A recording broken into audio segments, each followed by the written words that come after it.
I bambini vanno protetti, gli adulti vanno un po' corretti, nel senso che vedo persone anche di una certa età che sui social network si lasciano andare a dei comportamenti che sono sbagliati, maleducati, irrispettosi e molte volte sono dei veri e propri reati. Quindi facciamo tutti un passo indietro, molto più reali e molto meno digitali. Il sindaco Conte, sulla scia della proposta del presidente del Veneto Stefani di vietare i social al di sotto dei 14 anni, guarda anche al mondo degli adulti, chiamati a loro volta a rivedere il rapporto con le piattaforme digitali. Un corretto uso della rete per ritrovare il piacere di stare insieme e di coltivare rapporti reali con gli altri è uno dei temi scelti per la 13ª edizione di Ama il tuo quartiere, che ha visto 850 bambini di 11 scuole di Treviso interpretare a modo loro i 3 percorsi individuati dall'associazione Ascoltare per Costruire, promotrice del progetto. Abbiamo scelto 3 temi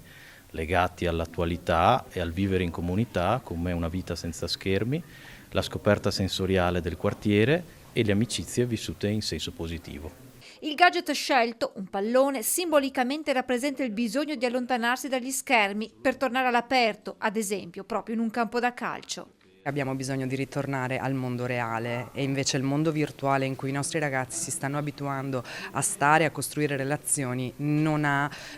quegli elementi che invece incontriamo nella quotidianità delle relazioni. A maggio i lavori dei bambini saranno in mostra a Palazzo dei 300, mentre in un libretto sono stati raccolti quelli creati nelle edizioni precedenti. Alcuni di questi pensati dai più piccoli sono diventati reali, realizzati dai ragazzi più grandi del progetto Ci sto a fare fatica. Si parte dal 2013 col tavolo delle regole della pace fatto alla scuola di Canizzano per arrivare poi a dei progetti molto interessanti come murales, arrampicate da esterno, panchine, fino anche a delle biblioteche all'aperto o a una lavagna da esterno in una scuola.